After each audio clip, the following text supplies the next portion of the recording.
Hello everyone, welcome to my YouTube channel Seva learning point. तो भाई कैसे हैं आप सब? आई होप आप सब अच्छे होंगे और आप सबकी तैयारी भी अच्छी चल रही होगी।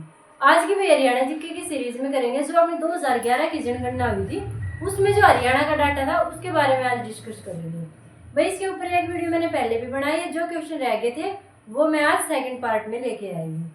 ठीक है, सारे क्वेश्चन प्रीवियस ईयर में पूछे गए हैं और आगे भी रिपीट होने के चांस है, तो सारी चीजें डिटेल में करते हैं 2011 की जनगणना में हरियाणा का डाटा। भाई फर्स्ट पार्ट देखना है, मैं वीडियो के नीचे डिस्क्रिप्शन में और इसका लिंक डाल दूंगी, आप देख लेना। तो चलिए भाई देखो स्टार्ट करते हैं। 2011 की जनसंख्या के अनुसार हरियाणा का लिंगानुपात कितना था? As it is question HTET में पूछा गया है कि भाई 2011 की जनसंख्या के अनुसार जो हरियाणा का लिंगानुपात है वो कितना था। तो कितना था भाई? 879। तो भाई ये मतलब लिंगानुपात का क्या मतलब होता है कि कहीं किसी भी स्थान पर, किसी राज्य का पूछ ले, जिले का पूछ ले, देश का पूछ ले, मतलब अगर 1000 लड़के हैं तो क्या उनके बराबर 1000 लड़कियां भी हैं? हमेशा ऐसा पाया जाता है कि 1000 लड़के हैं तो लड़कियों की संख्या उससे कम रहती है। तो हरियाणा में वही है, 1000 लड़के हैं तो उनके ऊपर 879 लड़कियां हैं। ठीक है, तो ये है भाई हरियाणा का लिंगानुपात। याद कैसे रखोगे भाई? लिंगानुपात में भाई लड़कियों की संख्या होती है ये, तो लड़कियों को क्या है भाई 8 से एक कदम नीचे और एक कदम ऊपर। भाई लड़की चाहे एक कदम आगे बढ़ा ले या एक कदम पीछे बढ़ा ले, हमेशा क्या है एडजस्ट लड़की को करना पड़ता है। हमारा समाज ये बात कहता है एडजस्ट किसको करना पड़ता है? लड़की को ही करना पड़ता है। तो 8 से एक कदम नीचे गई और फिर एक कदम ऊपर गई। 8 से एक कदम नीचे एक कदम ऊपर। ठीक है, 8 से एक नीचे 7 हो गया और 8 से एक ऊपर हो गया 9 हो गया। ठीक है, तो 879 ये है हरियाणा का लिंगानुपात 2011 की जनगणना के अनुसार। अगर आगे पूछा जाता है कि भाई कौन से जिले में हाईएस्ट लिंगानुपात था, कौन से जिले में हाईएस्ट लिंगानुपात था, तो किसमें था भाई? नूह में था। ठीक है, किसमें था? नूह में था। और अगर लोवेस्ट लिंगानुपात पूछा जाए तो किसमें था? गुरुग्राम में था। लोवेस्ट गुरुग्राम में था और हाईएस्ट नूह में था। ठीक है भाई, नूह में भाई कम पढ़े लिखे आदमी है, तो कम पढ़े लिखे आदमी है तो भाई जनसंख्या बढ़ाते जाते हैं। ठीक है, जनसंख्या बढ़ाते जाते हैं भाई, लड़का लड़की में थोड़ा ज्यादा ही भेदभाव करते हैं। और भाई गुरुग्राम में पढ़े लिखे हैं भाई, सबके गुरु हैं, तो क्या है वहां पे लड़का लड़की में फिर भी समानता देखने को मिलती है। ठीक है, आगे देखो। हरियाणा की साक्षरता दर 2011 की जनगणना के अनुसार हरियाणा की साक्षरता दर कितनी थी? 75.60%। 75.60%। अगर 2011 की जनगणना के अनुसार भारत की साक्षरता दर पूछ ली जाए तो कितनी थी? 84.14%। कितनी थी भाई? 82.14% थी। ठीक है, इसमें कंफ्यूज होगी, 82 थी या 84 थी? शायद 84 थी। जो पुरुष साक्षरता दर थी वो 82 थी, जो टोटल साक्षरता दर थी वो कितनी थी? 84.14%। अगर हरियाणा में पूछी जाए कि हरियाणा की साक्षरता दर कितनी थी तो थी 75.60%। 75.60%। और साक्षरता की दृष्टि से देश में स्थान कौन सा है? 2011 की जनगणना के अनुसार हरियाणा का साक्षरता दर में मतलब भारत में स्थान कौन सा है?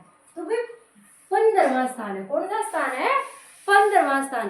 वैसे ही 5-5 का आंकड़ा चलता रहा है जनगणना में भाई, जैसे कि 5वीं जनगणना हुई थी 2011 में, मतलब 5 का आंकड़ा ही चलता आ रहा है, तो 5 के आगे एक और लगा दिया 15वां, तो 15वां राज्य था भाई। 15वां स्थान था। सर्वाधिक साक्षर जिला अगर ये पूछा जाए कि 2011 की जनगणना के अनुसार सर्वाधिक साक्षर जिला कौन सा था, तो गुरुग्राम। भाई गुरुग्राम में गुरु रहते हैं, गुरु तो पढ़ा लिखा होता ही है, तो सर्वाधिक साक्षरता वाला जिला हो गया गुरुग्राम और सबसे कम साक्षरता वाला हो गया नूह। भाई शिक्षा के मामले में अगर भाई महिला की बात हो रही है, पुरुष की बात हो रही है, टोटल साक्षरता की बात हो रही है, कहीं भी कम की बात हो रही है कि सबसे सबसे ज्यादा कम साक्षरता कहाँ थी, तो नूह और मेवात ही आएगा भाई। ठीक है, क्योंकि वहाँ पे मुस्लिम समुदाय है और वहाँ पे पढ़ाई पे इतना जोर नहीं दिया जाता था। तो भाई नूह में सबसे कम है। आगे पूछा गया कि पुरुष साक्षरता दर 2011 की जनगणना के अनुसार हरियाणा की पुरुष साक्षरता दर, यहाँ पे टोटल साक्षरता दर पूछी गई। ठीक है, कि हरियाणा की टोटल साक्षरता दर कितनी थी, ये थी 75.60%।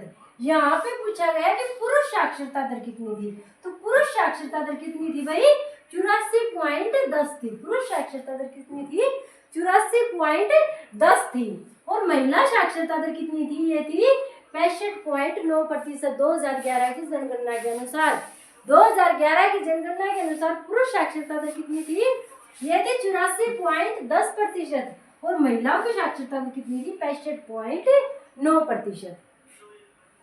आगे सर्वाधिक पुरुष साक्षरता दर किस जिले में थी, सर्वाधिक पुरुष साक्षरता दर, यहाँ पे टोटल पूछी गई सारी सर्वाधिक साक्षरता दर मतलब किस में थी, तो गुरुग्राम में थी। यहाँ पे पुरुषों की पूछ ली कि सर्वाधिक पुरुष साक्षरता दर कहाँ पे थी, रेवाड़ी में। रेवड़ी का पढ़े भाई, रेवाड़ी वाले रेवड़ी का पढ़े आदमी। वो सबसे कम पुरुष साक्षरता दर वही आपको बताया था, मेवात, नूह मेवात ही पाएंगे, इससे अलग कुछ नहीं पाएगा कम में। सर्वाधिक महिला साक्षरता दर कहाँ पे, गुरुग्राम में। गुरुग्राम में रहते हैं गुरु, वो शिक्षा के महत्व को समझते हैं, इसलिए उन्होंने अपनी महिलाओं को भी पढ़ाया। ठीक है, इसलिए वहाँ पे सबसे ज्यादा महिला साक्षरता दर देखने को मिली, कहाँ, गुरुग्राम में। और सबसे कम महिला साक्षरता दर कहाँ पे है भाई, मेवात में। ठीक है, समझ में आया। अगर हरियाणा की सर्वाधिक साक्षरता दर पूछी जाए तो भाई कितनी थी, 75.60%। पुरुष साक्षरता दर पूछी जाए तो 84.10%।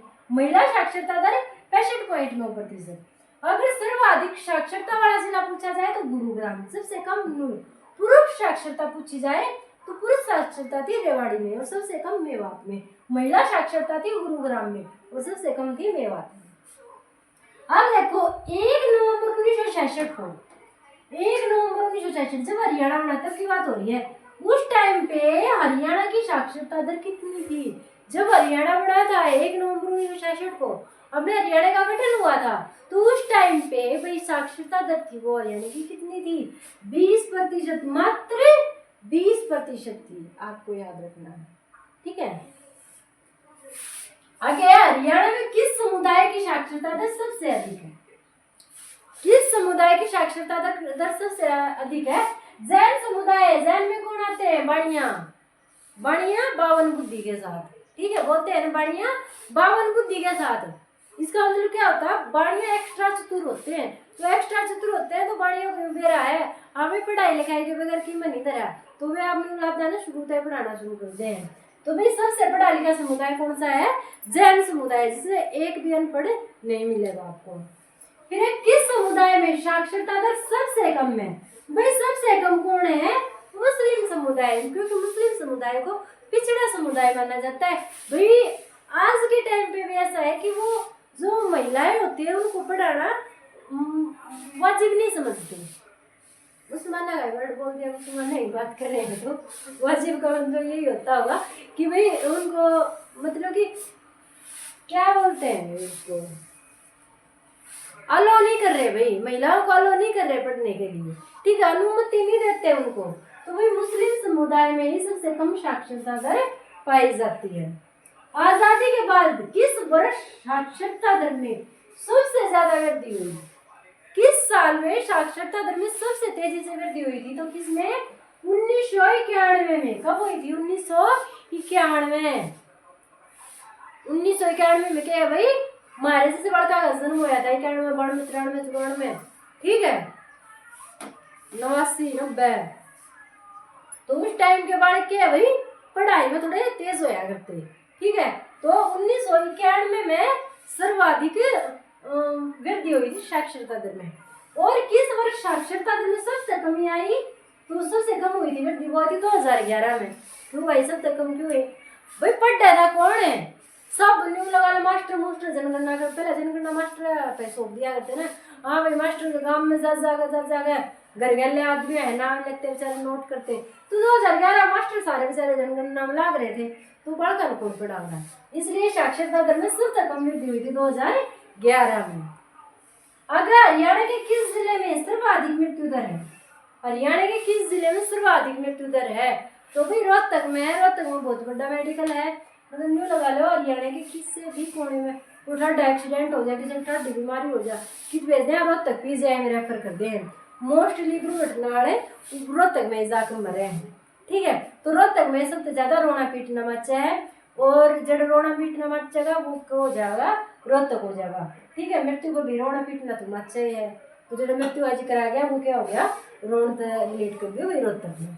ठीक है, यो था वही 2011 की जनगणना से रिलेटेड हरियाणा का महत्वपूर्ण डाटा। और वही 2 वीडियो में ये टॉपिक भी हो गया आपका कंप्लीट। आई होप आप सभी के लिए वीडियो यूजफुल लगी होगी।